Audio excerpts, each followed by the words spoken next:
صبر ایک خوبی ہے جو زندگیوں کو بدل دیتی ہے۔ آج میں آپ کے ساتھ صبر کی طاقت شیئر کرنے لگا ہوں۔ صبر ایک ایسی خوبی ہے جو زندگی کو طوفانوں سے بچا کر پار لگا دیتی ہے۔ لیکن صبر اصل میں ہے کیا؟ صبر کی اصل تعریف، اس کا مطلب کیا ہے؟ بہت سے عام لوگ اس کا مطلب نہیں جانتے اور وہ خود پر ظلم ہوتے دیکھ کر اسے اللہ کی مشیت سمجھ بیٹھتے ہیں، حالانکہ اگر وہ چاہیں تو ہونے والے ظلم سے بآسانی نجات پا سکتے ہیں۔ لیکن بدقسمتی سے عام لوگ صبر کا صحیح مطلب جانتے ہی نہیں، اور وہ اپنے حق کے لیے کھڑا ہونے کو اللہ کی ناراضی سے تشبیہ دیتے ہیں، جس کی وجہ سے ظالم لوگوں کا مورال اور بلند ہوتا ہے اور وہ اپنے ظلم سے باز نہیں آتے، کیونکہ مظلوم نے تو اپنے حق کے لیے کھڑا ہونا نہیں ہے تو ظالم تو ظلم کرے گا نا۔ تو خیر، آج میں صبر کی طاقت اور اس کا اصل مطلب کیا ہے تفصیل سے بیان کروں گا۔ یہ بہت اہم ویڈیو ہے، اس لیے آخر تک ضرور دیکھیں۔ صبر اس چیلنجوں سے بھری دنیا میں ہمیں کیسے ثابت قدم رکھتا ہے، یہ ہمیں زندگی کے طوفانوں سے کیسے بچاتا ہے، اس بارے میں آج کی ویڈیو میں پوری تفصیل سے بتاؤں گا۔ اور صبر اصل میں ہے کیا، یعنی اکثر لوگ صبر کا مطلب نہیں جانتے، تو آج اس حوالے سے بھی بات کروں گا۔ سب سے پہلے صبر کا مطلب سمجھ لیجئے۔ صبر ایک عربی زبان کا لفظ ہے، مگر اردو میں بھی کثرت سے استعمال ہوتا ہے۔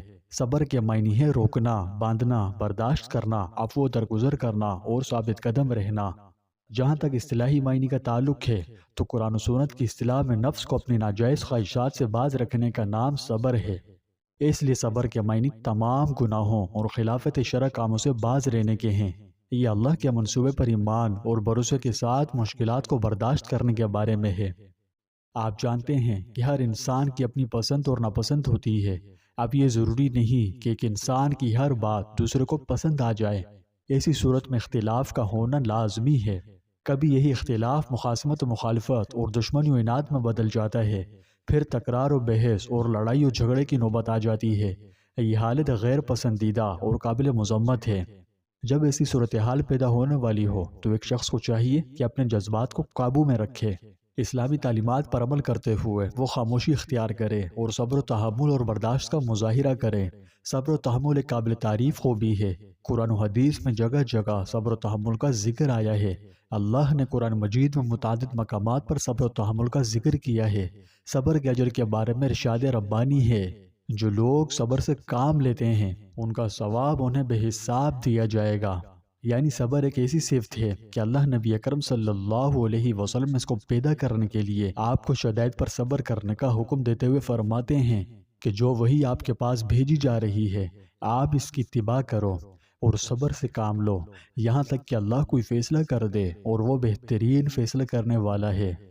اللہ تعالیٰ نے حضرت لقمان علیہ السلام کو عقل و فہم اور دانائی سے نوازا اور اچھے اور برے کاموں میں پہچان کا ملکہ عطا کیا۔ انہوں نے اپنے بیٹے کو چند نصیحتیں فرمائی، یعنی منعم حقیقی کے احسانات پر ادائے شکر، شرک سے باز رہنے اور عمل بالمعروف اور نہی عن المنکر کے راستے میں جو تکلیف پیش آئے اس پر صبر کرنے کی نصیحت فرمائی۔ ارشاد باری تعالیٰ ہے کہ ہم ضرور بر ضرور تمہیں آزمائیں گے، کچھ خوف اور بھوک سے اور کچھ مالوں اور جانوں اور پھلوں کے نقصان سے، اور اے حبیب جو لوگ ان حالات میں صبر کریں آپ ان صبر کرنے والوں کو خوشخبری سنا دیں۔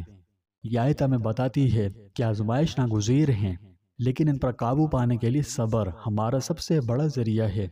یعنی دنیا میں جو مصائب اور سختیاں آتی ہے جن کا پیش آنا زیادہ تر نیکی کے حکم اور برائی سے منع کرنے کے سلسلے میں اغلب ہے، اس لیے ان کو صبر و تحمل اور فراخ دلی سے برداشت کرنا چاہیے، کیونکہ شدائد سے گھبرا کر ہمت ہار دینا حوصلہ مند بہادروں کا کام ہی نہیں۔ صبر کی سب سے بڑی مثال حضرت ایوب علیہ السلام ہیں۔ اپنی صحت، اہل و عیال اور دولت کھونے کے باوجود آپ نے کبھی اللہ پر بھروسہ نہیں چھوڑا۔ ان کی کہانی ہمیں سکھاتی ہے کہ زندگی چاہے کتنی ہی مشکل کیوں نہ ہو، اللہ صبر کرنے والوں کو اجر دیتا ہے۔ اسی طرح ہمارے پیارے نبی حضرت محمد صلی اللہ علیہ وسلم نے اسلام کو پھیلانے میں بے پناہ چیلنجز کا سامنا کیا، پھر بھی آپ صلی اللہ علیہ وسلم صبر اور ہمدردی سے کام لیتے رہے اور ہمیں صابر ہونے کا اصل جوہر دکھاتے رہے۔ یوں سمجھیے کہ صبر و تحمل کے حوالے سے آپ صلی اللہ علیہ وسلم کی پوری زندگی ایک عظیم نمونہ ہے۔ مومنین کے بارے میں حدیث میں ہے کہ ہر حال میں ان کے لیے خیر ہی خیر ہے۔ ان کی صورت یہ ہے کہ اگر کوئی خوشی کا موقع ہو تو اللہ کا شکر ادا کرے اور ثواب حاصل کرے، اور اگر کوئی نقصان پہنچے تو اس پر صبر کرے، اس پر بھی ثواب ملتا ہے۔ آپ صلی اللہ علیہ وسلم فرماتے ہیں کہ مومن آدمی کا بھی عجیب حال ہے، اس کے ہر حال میں خیر ہی خیر ہے، اور یہ بات مومن کے سوا کسی کو حاصل نہیں کہ اگر اسے کوئی خوشی ملی تو اس نے شکر ادا کیا اور اس کے لیے اس میں ثواب ہے، اور اگر اسے کوئی نقصان پہنچا تو اس نے صبر کیا اور اس کے لیے اس میں بھی ثواب ہے۔ تاہم ملحوظ رہے کہ صبر مصیبت کی ابتدا میں کرنا چاہیے۔ کسی مصیبت کے اول وقت میں صبر کرنا مشکل اور دشوار کن مرحلہ ہوتا ہے، اور پھر وقت ٹلنے کے ساتھ ساتھ صبر کرنا آسان ہو جاتا ہے۔ اس لیے جب پہلی بار کسی مصیبت کی خبر آئے یا مصیبت کا سامنا ہو تو اسی وقت صبر کرنا حقیقی صبر ہے، اور اسے صبر پر ثواب دیا جاتا ہے۔ آپ صلی اللہ علیہ وسلم کا ارشاد گرامی ہے کہ صبر تو صدمے کے ابتدائی وقت میں ہے، یعنی جو ہی کوئی مصیبت آئے، کوئی رنج پیش آئے تو صبر سے کام لے۔ تو پیارے دوستوں، انسان ایک معاشرے میں رہتا ہے، اور معاشرہ ایک فرد نہیں بلکہ معاشرہ بہت سے افراد کا ایسا گروہ ہے جو اس اصول پر آپس میں رہائش پذیر ہوں کہ ان کے مفادات مشترک ہوں۔ یعنی معاشرہ افراد کے کسی گروہ کو کہا جاتا ہے کہ جس کی بنیادی ضروریات زندگی میں ایک دوسرے سے مشترکہ روابط ہوں، اور معاشرے کی تعریف کے مطابق یہ لازمی نہیں کہ ان کا تعلق ایک ہی قوم یا ایک ہی مذہب سے ہو، اس میں ہر قسم کے لوگ ہوتے ہیں۔ اس لیے ایک ساتھ رہنے میں کبھی کبھی شریف انسان کے ساتھ بھی کچھ نہ کچھ انبن، رنجش اور موافقت ہو ہی جاتی ہے، اور یہ کوئی نئی بات نہیں۔ آدمی کے اپنے گھر میں بھی رنجیدگی، بگاڑ اور نچاکی ہو جاتی ہے۔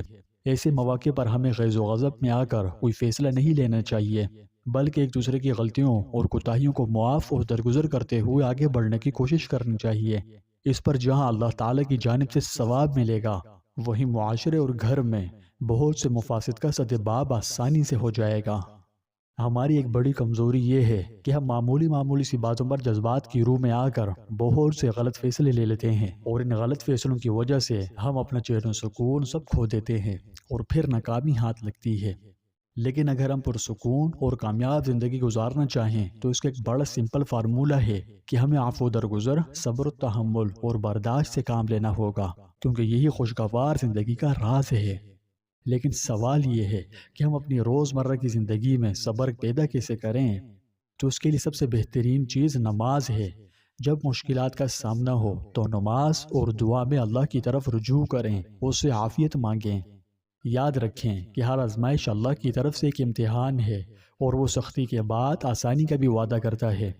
قرآن و سنت سے مدد حاصل کریں، قرآن پاک کی تلاوت کرنا اور رسول اللہ صلی اللہ علیہ وسلم کی سیرت طیبہ کا مطالعہ کرنا، آپ صلی اللہ علیہ وسلم پر درود شریف بھیجنا بے پناہ سکون اور مثبت نقطہ نظر فراہم کرتا ہے۔